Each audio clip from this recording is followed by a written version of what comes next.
Coming up on Evening Edition, Governor Pritzker prepares to launch a new tax plan. Plus, students react to the new tobacco law. And a Chicago teacher lashes out at students in a viral video. Live from Southern Illinois University, you're watching River Region Evening Edition.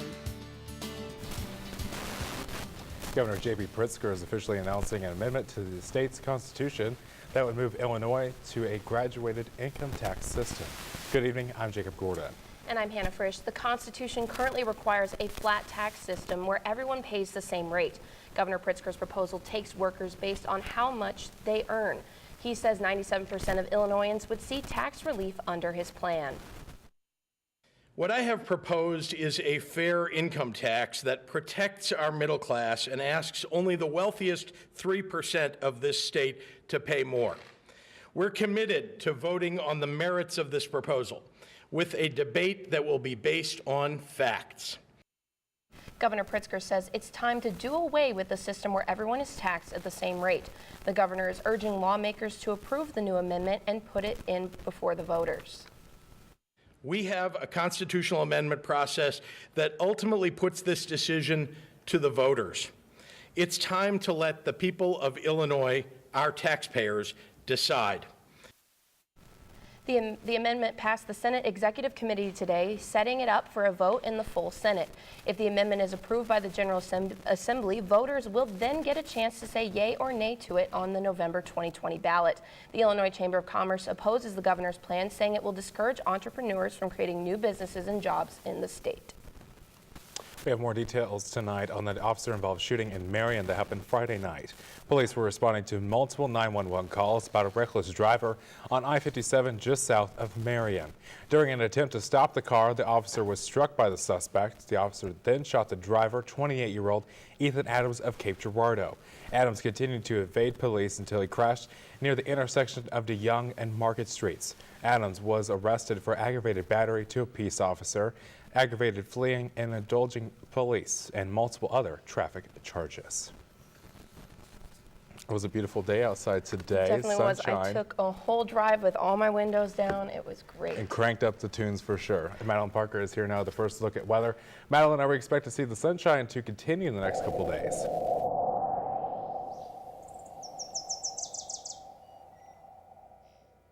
Well, unfortunately, Jacob, we're going to be seeing some clouds roll in instead of seeing that sun. Tonight it's going to be 67 degrees with partly cloudy skies. Tomorrow morning it's going to be really cloudy and really windy with 65 degrees. And around midday it's going to be warming up to 74 degrees with cloudy skies. But looking ahead in my forecast, we'll be seeing that there's going to be some cooler temperatures coming in, but lots of high winds. But I'll tell you more about that in my 5-day forecast. All right, Madeline, thanks. The Paul Simon Public Policy Institute released a survey yesterday on health care coverage in Illinois. 9 years after the Affordable Care Act was passed, Illinois coverage rates are high. The Affordable Care Act provides funding for Medicaid expansion states, Illinois being one of them. 96% of those ages 51 to 65 reported that they have health care coverage in Illinois. Social worker intern Kristen Dunlapberg says that there's more to the issue to consider. I think this is where policymakers need to come in and be like, well, we have the coverage taken care of, people are covered, so what can we do now? Do we need to create more incentives for physicians to come to rural areas and other underserved areas? And then the marketing issue, do we need to find a different way to fund it since the federal government isn't funding it anymore? Now, overall, the Simon poll results suggest that the number of people with health care coverage in Illinois is above the national average. On Sunday, Illinois joined a growing list of states that are raising the age to buy tobacco from 18 to 21. This has been met with praise as well as condemnation from many different sides of the issue. We asked some SIU students today to hear their thoughts and misgivings about the new law. I mean, in a college campus, you encounter sort of things like that a lot, even if it says no smoking area, it's just something that you're going to find. So raising the age, it just kind of helps make that thing a little bit stricter and helps reduce that just a bit more. At least people here in other college towns, one way or another, are going to find ways around it. I feel like the best thing to do personally is just like how in school they have sex ed, they could do the same thing. Teach information about it. Teach them what it can do, the effects it can have on you. The law will go into effect on July 1st of this year. There have been at least 465 reported cases of measles in the U.S. since the beginning of the year. It's the second highest number of measles cases since the disease was declared eliminated in 2000. The outbreaks are causing concern for public health officials and parents alike. And Kelly Smoot has the latest on what some officials are doing to try and stop the spread of the disease.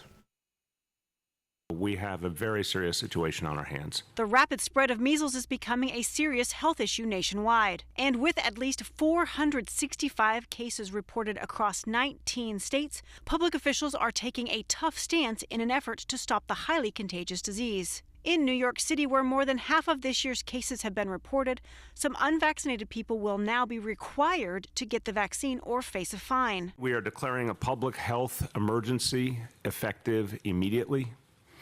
This will mandate vaccines for people living in the affected area. In Rockland County, New York, officials are waging a legal battle to keep unvaccinated children from public places. These orders require any school with less than a 95% vaccination rate to keep unvaccinated students home. And in Washington state, lawmakers are working on a bill to ban personal exemptions to the MMR vaccine. But health officials acknowledge some parents do have concerns. A doctor telling me either vaccinate or get out is not going to answer those concerns that I have. And are trying to work to educate them. All parents are trying to do the best for their children.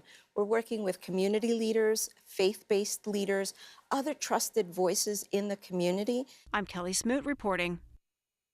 The highest number of measles cases since 2000 was back in 2014, when there were 667 reported cases for the entire year. So far this year, we've already seen 465 cases, and it's only April. Ahead on Evening Edition, a Chicago teacher faces backlash after a viral video. Plus, a gas explosion leaves one person dead and multiple people injured. You're watching Evening Edition at 5.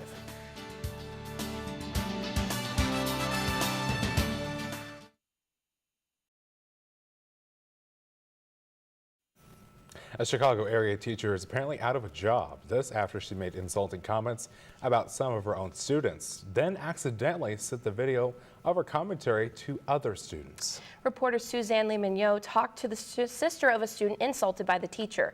The sister says the teacher was back at school the day after sending the video. They need to let her go. They need to do something about her. She can't be here knowing what she did. Shanique Branford is talking about the comments made by this Juana de la Cruz math teacher in a self-recorded Snapchat video. I think she airdropped it and she didn't notice, and a couple of kids saw it and she was like, she's talking about your sister, she's talking about your sister. The teacher was speaking about a fight involving Branford's little sister and another female student. Here we are, got some weave in our hands, got some cheap shots on the side because this guy is worth it.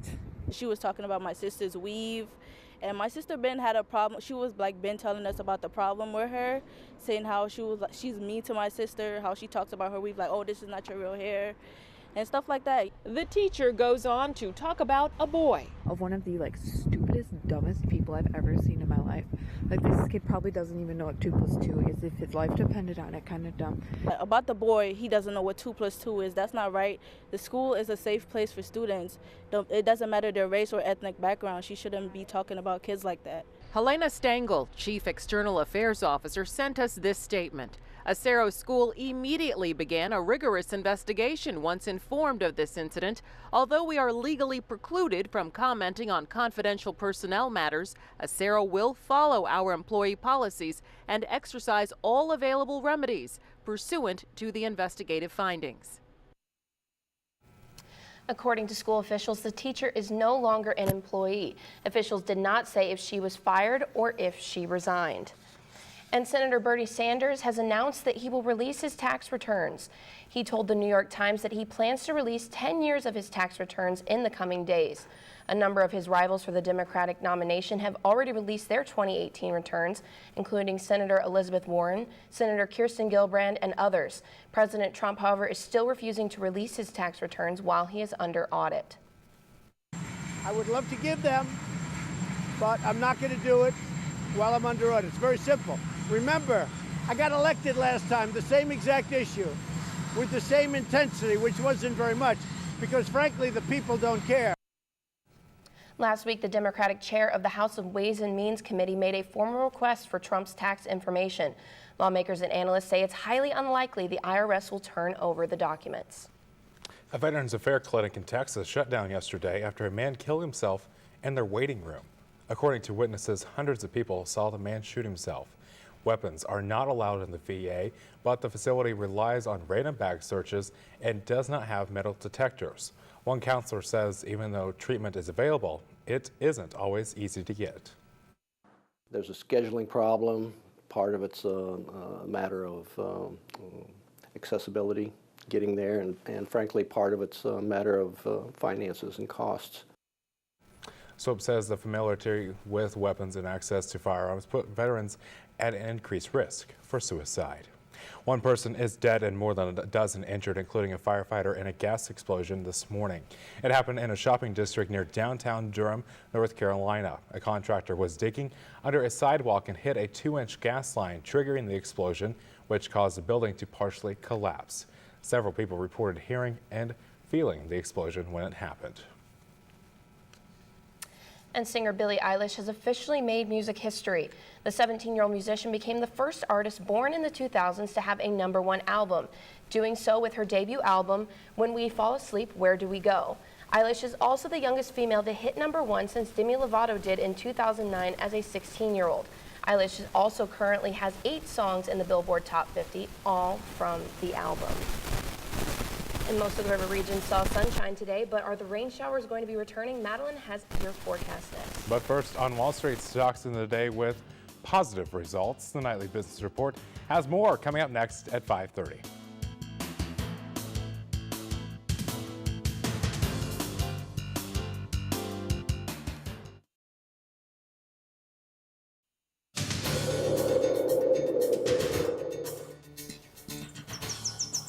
Welcome back to River Region Evening Edition. Here is a viewer photo sent in by Brielle Lawrence. If you have a viewer photo you would like to see on the show, please send it to our Facebook or Twitter at River Region News.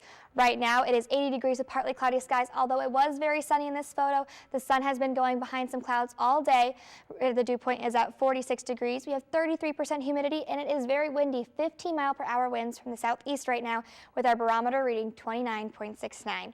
For our almanac today, we had high temperatures today, 80 degrees for the high. That's only 8 degrees off of our record high of 88 degrees set in 1930. We had a record low of 21 set in 1900, but today our low was 64 degrees. So there was almost a 43-degree difference there between our record high and our record low and our low today. For regional temperatures, as we can see, it was partly cloudy skies all across this part of the river region. Carbondale and Marion are both at 80 degrees with partly cloudy skies. Waterloo is at 76 degrees with partly cloudy skies. Cape Girardeau and Paducah both are at 81 degrees with partly cloudy skies. And Evansville, bright and sunny over here with 78 degrees. Now for our temperatures around the United States, we can see that it was particularly warm. We're getting into the 80-degree temperatures all in the south, even in parts of Paducah and in parts of southern Illinois. We were seeing some 80-degree temperatures today, and we were seeing mostly in the parts of St. Louis in the Illinois.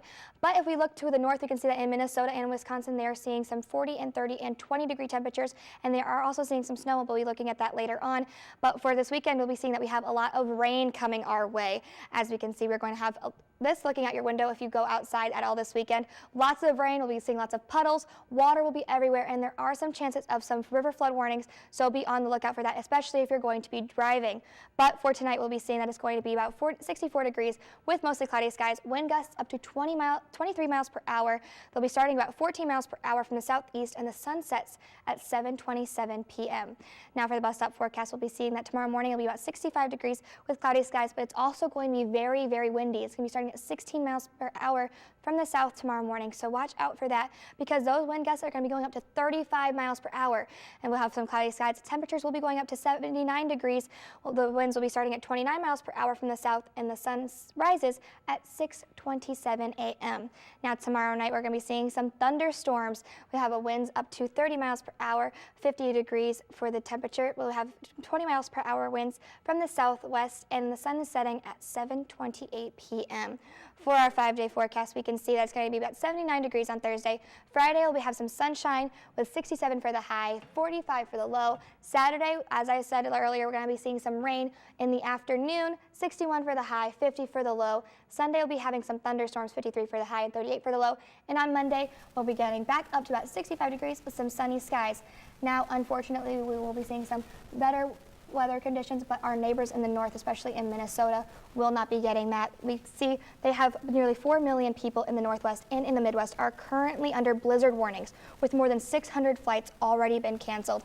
Now, I don't know about you guys, but whenever I think April, I'm not thinking of snowstorms. I'm thinking of those like 80-degree temperatures that we saw on the 5-day forecast. Exactly. So I feel like we need to be really looking at that because we're going to see a lot of snow. And if that melts, we'll be seeing some of the effects down in our region as well. All right. Thanks, Madeline. And now here's Tyler Zabi with a preview of what's coming up next in sports. Tyler? Thank you, Hannah. Could Saluki baseball hang on to a small lead? And one team had an unusual excuse to losing the national championship. You're watching Evening Edition on WSIU.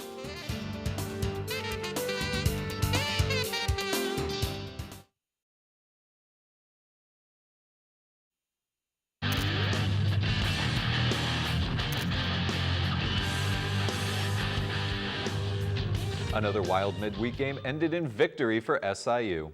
What appeared to be a runaway game for the Salukis suddenly looked dicey after Eastern Illinois scored 5 runs in the bottom of the 8th to tie the game. But a lockdown performance from Trey McDaniel and a go-ahead run in the 9th secured the win for SIU 9-8. Next on the schedule is a trip to Bradley for their first MVC Road Series of the season. And some sad news today as the Saluki family lost an all-time great coach. Lou Hartzog came to SIU in 1961 and immediately took SIU from D2 to a D1 national contender. Throughout his 27-year career with the Salukis, he coached 67 All-Americans and at least a dozen Olympians. Hartzog also held the position of athletic director and golf coach during his tenure as a Saluki. And due to forecasted weather conditions, softball's upcoming series with Indiana State made some schedule changes. The first game will now be at Friday at 3 p.m. and the Saturday doubleheader at noon as scheduled. All 3 games will still be on ESPN3. And an American professional kite flyer is using more than wind to uplift his kite. Connor Doran suffers from epilepsy and said he saw his fair share of bullying in the past because of it.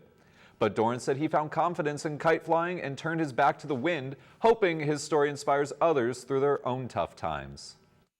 I think I see myself in those kids. That's probably the best answer, is I think I see myself.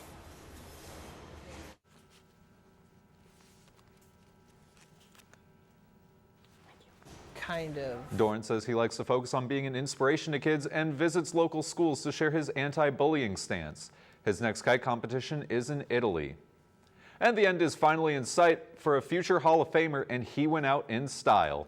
Dirk Nowitzki scored 30 points in his final career home game. The 40-year-old German went 11 of 31 from the field and drilled 5 three-pointers. Nowitzki also grabbed 8 rebounds, and the Mavericks came out on top 120-109. Nowitzki has spent all 20 seasons with the Mavericks since getting drafted by them in 1998. Also playing in their final home game of their career, Dwayne Wade sent the Heat fans home with a game to remember. In a blowout win against Philadelphia, Wade tallied 30 points in 35 minutes on 10 of 23 shooting. A future Hall of Famer, Wade is a 3-time NBA champion, Finals MVP, 13-time All-Star, NBA scoring champion in 2009, All-Rookie First Team in 2004, and MVP of the All-Star Game in 2010. And all of that with just one team, the Miami Heat. In college, Wade was the Conference USA Player of the Year in 2003 and had his jersey retired by Marquette. Former Lakers Hall of Famer Magic Johnson announced last night that he is stepping down from the role as Lakers team president after only 2 seasons with the team. When asked why he was resigning, Johnson told KTLA, quote, "I don't want to go back to having fun. I want to go back to being who I was before taking on this job." In his tenure as Lakers president, he is responsible for bringing in LeBron James and drafting Lonzo Ball. And it's perfectly normal for fans to search for excuses after a loss, and Texas Tech fans are scapegoating Senator Ted Cruz for the loss. Red Raider faithful say Cruz jinxed the school after posting several pictures from the game on social media with the caption, 35 seconds, 1-point lead, go Red Raiders, #1 defense. Of course, Virginia would go on to tie the game and ultimately win the championship in overtime. After the loss, Cruz called the loss heartbreaking. I'm just glad they're not blaming me. Poor Ted Cruz. The internet has no love for him. Exactly. All right, thanks, Tyler. When are the showers going to return to the river region? Madeline has a final check of the forecast next. But first, as we head to break, be sure to follow us on social media at River Region News and check out our website for more local content. We'll be right back.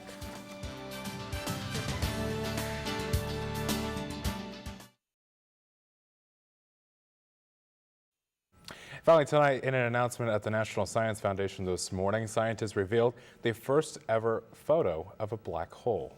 Now take a look at this. Researchers revealed that in April 2017, an international team of scientists used a global network of telescopes to see and capture the image. Scientists are excited and optimistic about what these images could mean for science. Our understanding of how gas flows into black holes, how it glows, that sort of physics that we've been theorizing, simulating so far, a lot of those ideas have gotten ratified. Black holes are made up of huge amounts of matter squeezed into a small area, according to NASA, creating a massive gravitational field which draws in everything around it, including light. Kind of looks like the sun a little bit, but we're probably going to see the sunshine. Hopefully stick around for the next couple of days. Actually, we're not going to be seeing the sunshine until Friday because tomorrow it's going to be 79 for the high with some cloudy skies. Friday we'll be seeing a little bit of sun, high of 67, so the temperature's going to drop a little bit. But on Saturday and Sunday we're going to be seeing some rain coming in, and the temperature's going to drop even more. 61 for the high on Saturday, 53 for the high on Sunday, and on Monday we're going to be seeing it's going to be some sunshine again, but the temperature's only going to be about 65. So I know 65. It seems cold now that we've been seeing all these 80 and high 70 temperatures. But at least we'll be seeing a little bit of sunshine, and it'll actually feel a lot like spring. At least it's not the 50s. All right. Thanks, Madeline. And thank you for joining us tonight. The Nightly Business Report is next. I'm Hannah Frisch. And I'm Jacob Gordon for Madeline Parker, Tyler Zabi, and all the students who work here on Evening Edition. Have a good night. We'll see you tomorrow.